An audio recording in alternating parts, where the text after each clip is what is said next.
Well, welcome everyone. Time is now 1 o'clock, and I'd like to welcome and thank you all for attending today's webinar, joint webinar between Onfido and UbiSecure, Identity Life Cycles from Authentication to Loyal Customer. My name is John Clark. I'm the VP of Channel and Alliance, and I'm presenting today with Ruben from Onfido. Ruben. Thanks, John. Hi, everybody. Ruben Sager here from Onfido. I work in a VP of Sales for new products role here at Onfido. So really looking at how we can ensure that we're continuing to build new services around that solve the pain points of our customers. I'm really excited to be joining this webinar with one of our most important partners, UbiSecure. Oh, thank you, Ruben. Well, as you say, I also really excited about not only the partnership between Onfido and UbiSecure, but the timing as well. The fact that we are in an era where digital identity is more and more important, and hopefully we can share some of the insights that we have and talk about some of the upsides of getting digital identity right. So as you can see here on the agenda, we'll have a short section on why digital identity is important. Then Ruben will take over and talk about Onfido and their verification authentication solutions. You'll get me back then to talk about identity management and how that can make or break a user experience, along with the security and compliance examples. And then finally, some use cases, just to give you a flavour of the types of solutions that we're both providing for our customers and how they're enhancing their organisations. And then finally, a Q&A. So hopefully the slide element of this should go on for around about 25 to 30 minutes, and then that will give us a good sort of 10 minutes at the end or 15 minutes at the end to go through any questions that you may have. So just to kick off then, embracing digital identity. Why is digital identity important? Yeah, and so I think this is a slide that we present in lots of presentations and lots of customer-facing meetings, and I think it's really good to lay this baseline of the world did change post pandemic in lots of ways, but particularly with regards to digital transformation. When we work with our customers in the financial services industry and in the telco industry and in pretty much every industry, there was this real need to move services online, digitalize, and digitalization strategies that may have been planned over the next 5 years were accelerated, and that's really changed the way that digital identities work, and the need for them has increased significantly. So that's kind of the baseline, I think, and it's useful to kind of lay that down. And I think what that means is that we've seen consumers also really change their expectations. When it was just the odd challenger bank or the odd telco or the odd retailer that was having a digital proposition that really worked for users, there wasn't this same level of expectation with regards to those digital flows. That has changed considerably. Customers expect safe digital experiences, and that's really increased the entry level that we all need to meet. I agree. I think for me, and I mentioned kind of era at the beginning there, I think we are in a great era where we no longer have to worry about MFA and digital identity being sort of clunky and new and and almost a hindrance. The cutting edge technologies that both Onfido and UbiSecure provide, enable that that frictionless user experience combined with the high level of security that it provides. So yeah, very, very pertinent right now.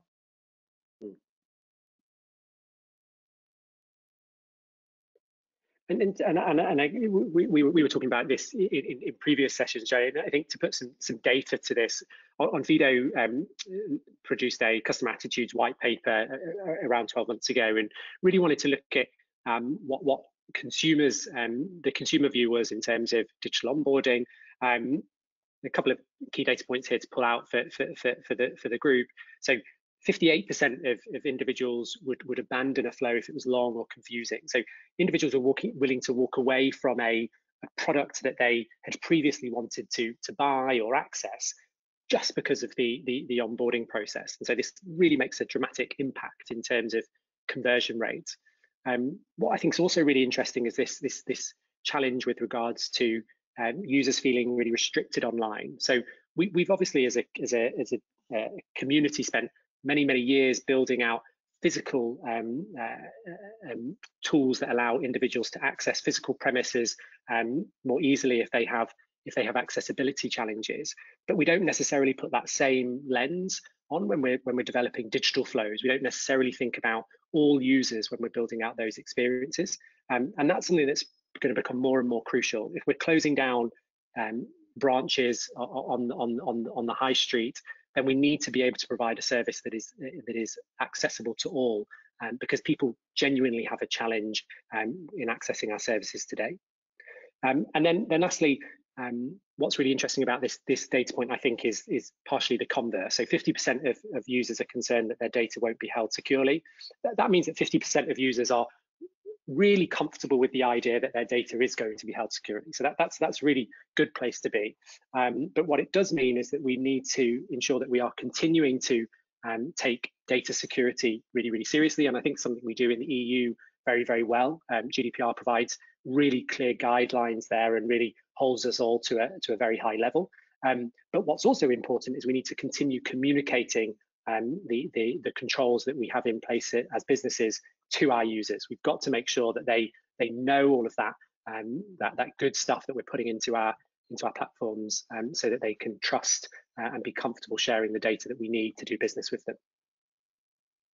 I think it's a very important point for us. We're seeing very similar sort of data around those areas, particularly when it comes to things like, as you say there, accessibility, even just technology maturity within people.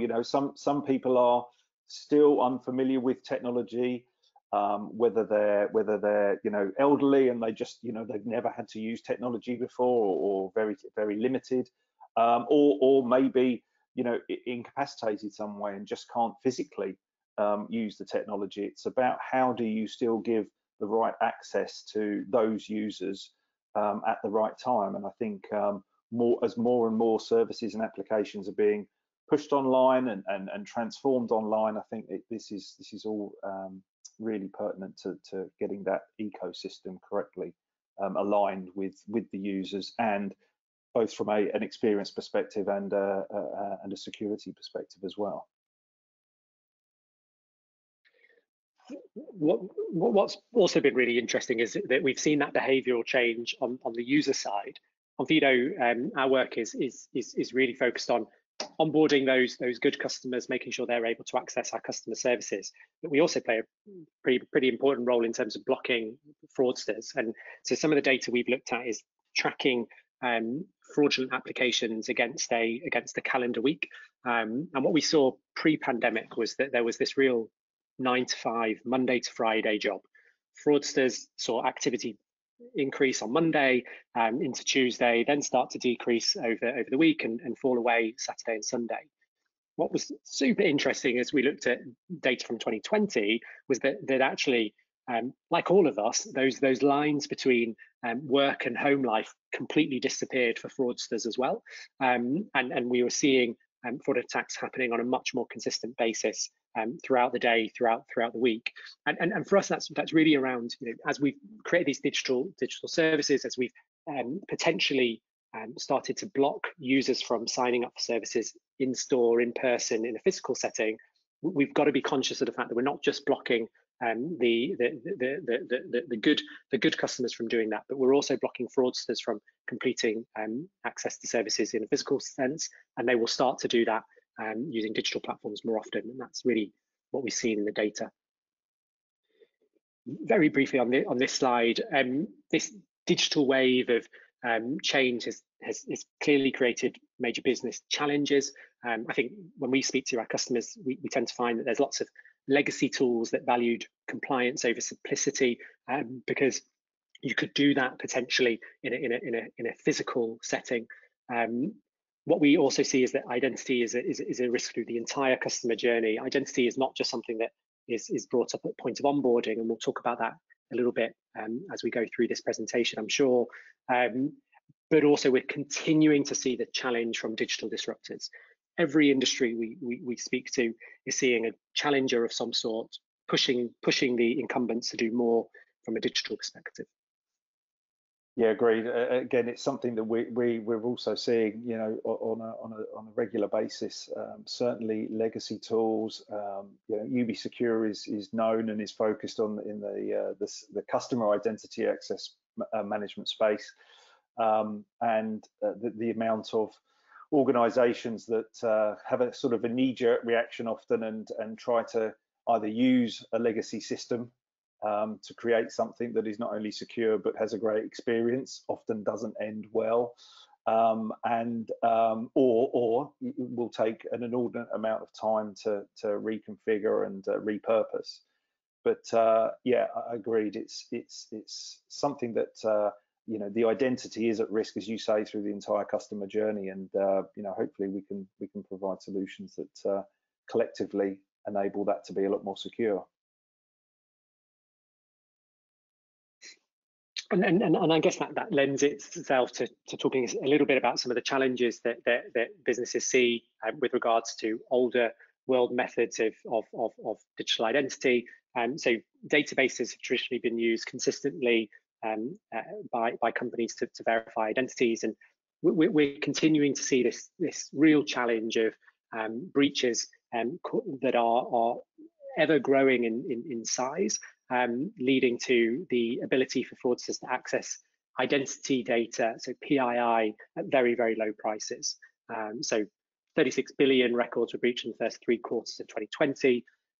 Direct correlation with the fact that you're now able to pick up a PII bundle for $4 that you could then use for illicit means. So really thinking about what is wrong with the ways that we used to verify identities, and what are some of those challenges. Here's some really compelling information.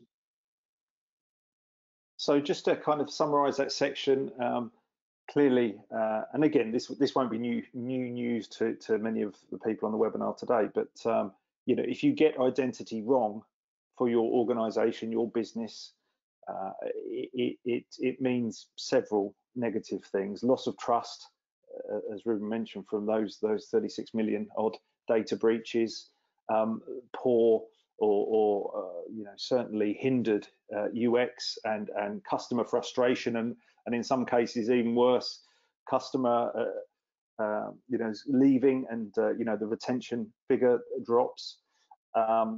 Obviously, operational inefficiencies if you're trying to do things that or trying to create systems and processes that don't fit naturally into your business excellence and the way you operate your business, then that's going to cause issues, and not to mention the increased exposure to fraud and ultimately impact on revenue, and in the worst cases, you know, complete loss of the business. But obviously on the left here, getting identity right means all those good things. It's important to note that there isn't necessarily a one size fits all. There is, and we'll talk about it a little bit later, around kind of the digital maturity of an organization. But by starting to look at how identity can enable, how it can ensure that your business can grow, then you know, looking at it early enough, then you can do some really good things for your organization. So we'll move on now to the next section, which is Ruben and verification authentication. Thanks, Jonathan. Yeah, no, and I think we go straight into the next slide to talk a little bit about why verification is important, and why it's important beyond the point of onboarding. So some data that we've been really mindful of over the last few years has been pulled by Gartner, and looks at the impact of identity verification, not just at the sign-up process, but actually a process that happens throughout that customer's lifetime as being a customer. So one of the really interesting things that we see is that password resets are represent 30 to 50% of all help desk calls. So a really simple task, but a task that fundamentally is interacting with the individual's identity and then proving their ownership of that identity. So really important, but very simple. And the cost of those interactions are significant. So $70 is the average cost of a password reset. So you're seeing businesses invest huge amounts of resource in what should be a relatively trivial process because of the fact that it is so crucial that if we are allowing customers to reset passwords and interact with our platform, we need to make sure that they are proving their identity. So thinking about methods to verify identities with that mindset has been something we've been really conscious of over the last few years. So in this world of ones and zeros, how can you really know who you're dealing with? Well, we think that the answer is around real identity. And if we click through this idea of using advanced screening and fraud applicant signals, really allows customers and businesses to start not seeing their users as an email address and a password, but actually allows them to really see their real identity. And that's really, really important because it allows us to enable the customer to verify themselves using their real identity, not a code that they've made up. And it also allows us to create more secure platforms. So if we click through to the next slide, Onfido does this using government issued identity documents. So we take an image of the identity document, or we take an NFC read of an identity document, and that allows us to establish whether an identity exists. Is Ruben Sager with this date of birth a real individual? What we then do is we layer biometrics on top of that to establish whether the individual in that ID document is the person that is applying to open an account with our customer. And then we leverage those biometrics on an ongoing basis. So how can we allow users to continually reuse biometrics to re-access services and really solve not just that onboarding challenge, but also the ongoing challenge of interacting with users in a secure fashion. And you can see that plotted here in this graph, and this is how customers tend to interact with Onfido services. So and a customer creates an account registration that allows them to onboard as a user and log in for the first time. And they do that using their identity document biometrics. And as I say, that might be an NFC read, it might be an image of the identity document. And then they leverage biometrics on an ongoing basis in order to solve the identity problem at a forgotten password step, at a transaction step, if there's a high value transaction, or if they're wanting to make edits to their account. And I guess passing over here, one of the interesting things about that process is it requires a really sound customer identity access management platform that really can underpin that long-term interaction with a user. And that's why we're so excited about the Onfido UB Secure partnership. Yeah, thank you, Ruben. Right, so yes, indeed, and again, as Ruben said, it's not just the one-off transactions or the one-off verifications that are important. It's at the end of the day, once you've identified or established who the customer is, there are now dozens of evolving use cases that can support everything from enhanced user experience to greater security to compliance to regulations such as GDPR, with specifics even around consent management and ultimately increased operational efficiencies that would lead to business growth. So what I want to just talk you through briefly now is what that looks like and how we would apply that in an everyday basis. So, as we've said, customer identity and access management, every application needs digital identity. From a UB Secure perspective, we've been doing this for 20 odd years now, and we kind of, I would say, if I was had my salesman's head on, I would say we put the C in IAM. But when we talk about customers, it can equally be consumers, contractors, citizens, partners, anyone that has to access your applications or services needs to first and foremost have their identity verified, but then secondly be given the right access, and that's no easy task. So a CIAM solution has to be, it says here, it has to be scalable and adaptable. It has to be available quickly and have the ability to be rapidly built into any of your applications.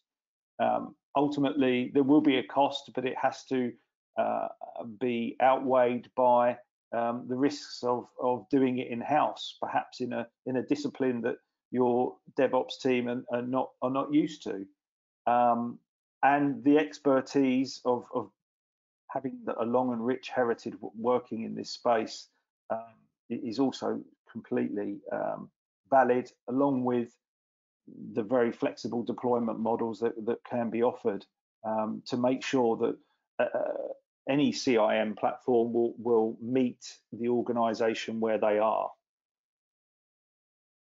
And in terms of that meeting, as I mentioned a little bit earlier, there is that digital maturity, and I'm not going to take you through all of these use cases here, but as your organization starts that digital journey, there are going to be certain use cases on the left here, for example, like single sign-on, that will be more relevant at an early stage than they will be at a later stage, moving through to the more advanced use cases that will really start to accelerate the way identity is used as an enabler, and right through to some of the specialist use cases, things around delegated authority. We touched on that earlier as well, around how that can potentially provide additional access as well. And I'll talk about that in a little bit more detail in a minute.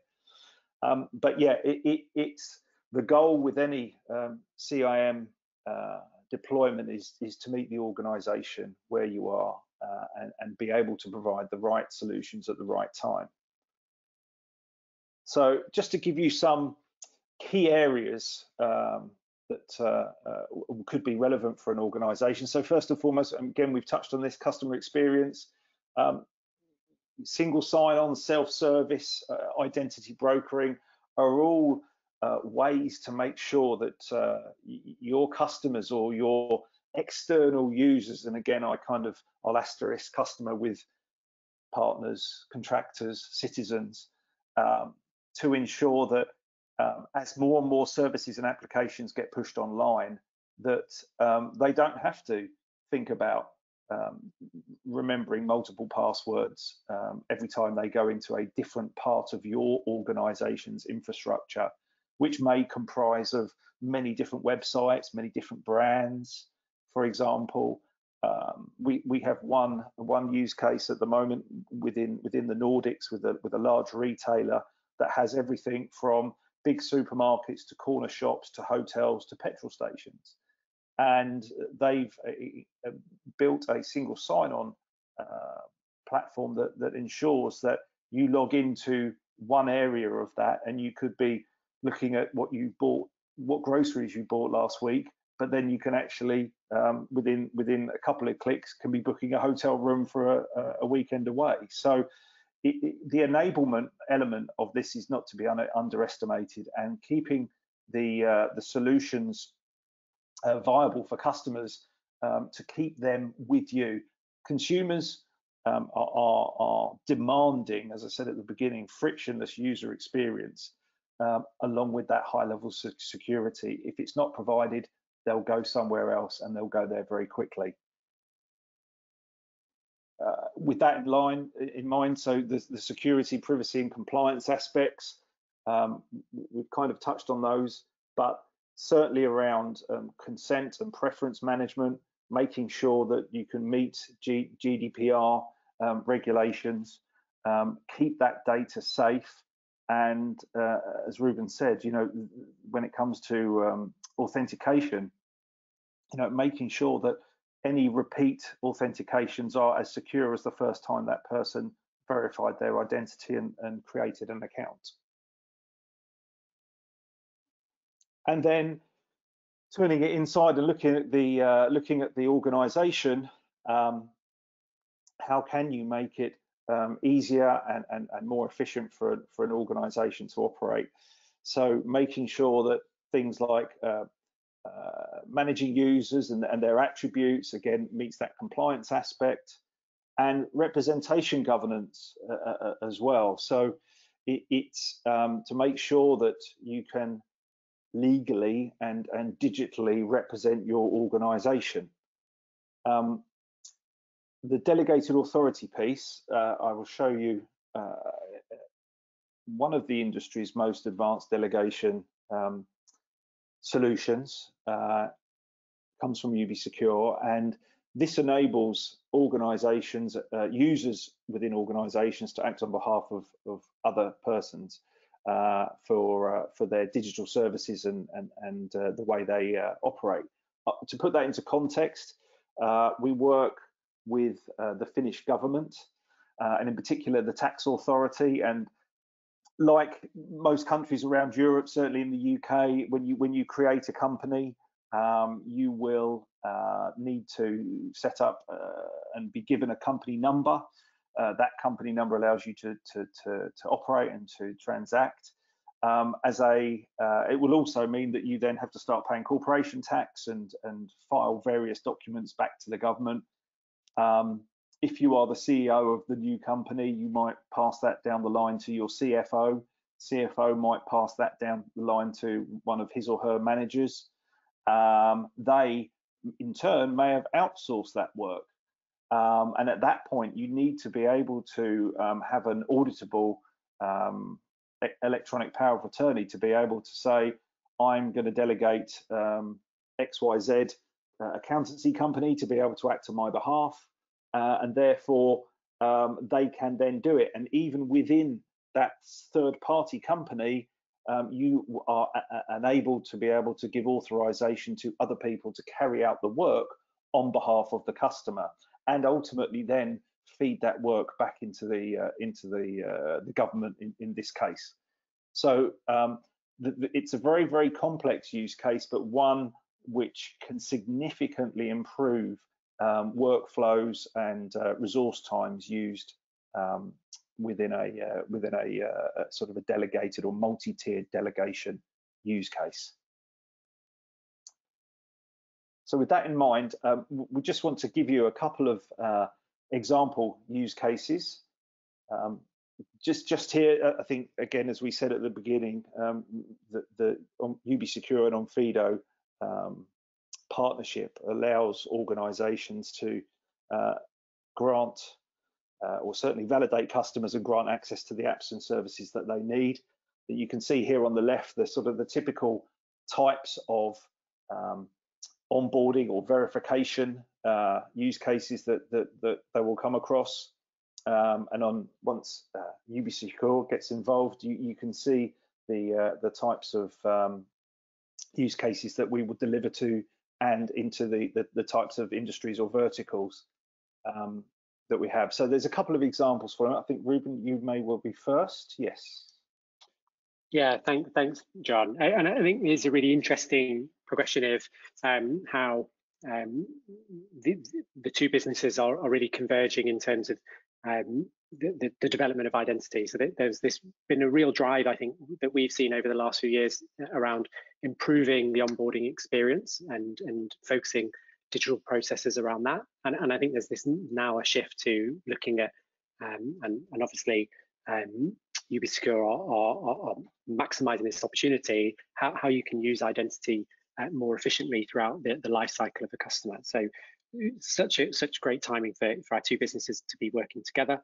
Onfido works traditionally with a range of different verticals. Financial services and telcos are two of the biggest, and we wanted to pull some data here in terms of some of the benefits that our services provide. So Revolut, one of the largest challenger banks globally, uses Onfido services in all markets to onboard customers.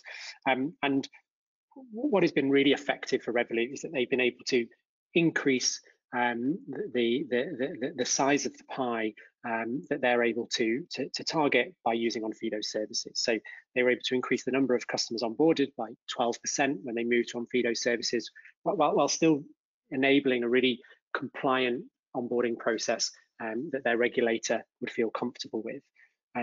What's also really exciting for Revolut in their use of Onfido services is that they're able to onboard customers more quickly. So on average, they were able to have a 38 seconds in terms of the return time, and really onboard customers in a much more quickly at point of onboarding.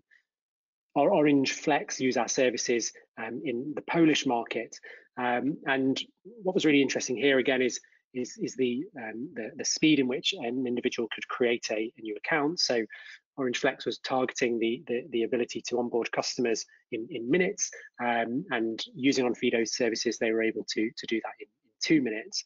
But what's also really interesting from our work with Orange is that they were able to see a really high success rate in terms of document verification. Document verification is a challenging world because you're dealing with identity documents that are subject to normal wear and tear. People use their passports, their national ID cards, their driving licenses on a day-to-day basis, and what you start to see is when that data is in the wild, it becomes more difficult to provide a solid verification of that document. So working with Onfido really allowed Orange to see a really high success rate in terms of document verification, meaning they could onboard more customers on a first submission process. Right, thank you, Ruben. From our perspective, so again, to your point, Ruben, obviously it's no real secret that the state of digital identity in Europe, for example, can vary widely from country to country. The Nordics, for example, are kind of renowned for their maturity in the digital identity space, with countries like the UK only now just realising and starting to realise the benefits that digital identity can bring. To put that into context, one of our customers is Brighton and Hove Council. Now, it's probably important to state that that UbiSecure is kind of vertical and industry agnostic.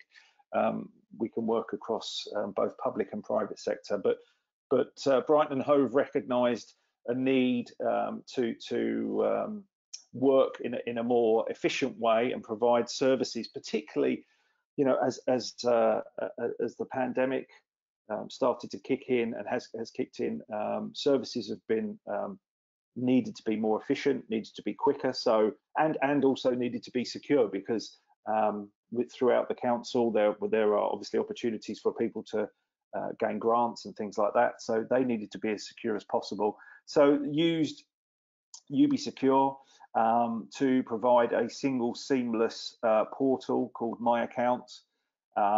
It supports the 300,000 residents of Brighton and Hove Council, and allows them to create an account, use those credentials to verify who they are, and then use that account to access, and this page just shows you some of the basics, but everything from council tax to travel and parking permits for the local authority.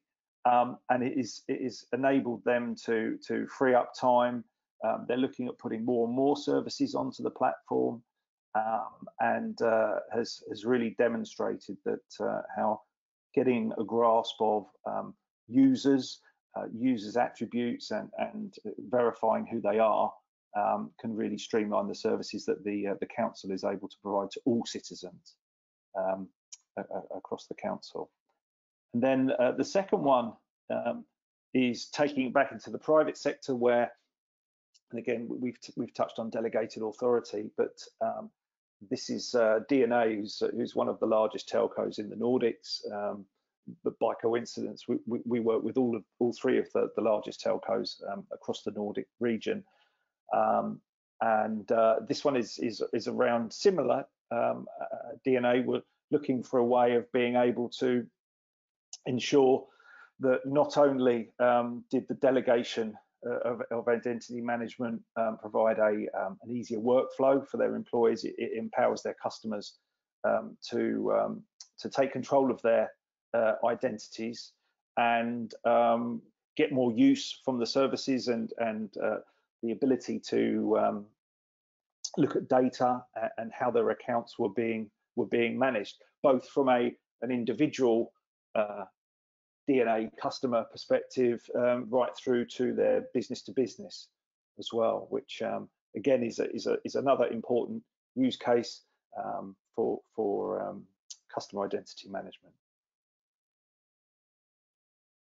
So I don't think we're too far over time, but just from my perspective, hopefully we've demonstrated a little bit of what providing an end-to-end solution around digital identity verification and management can do.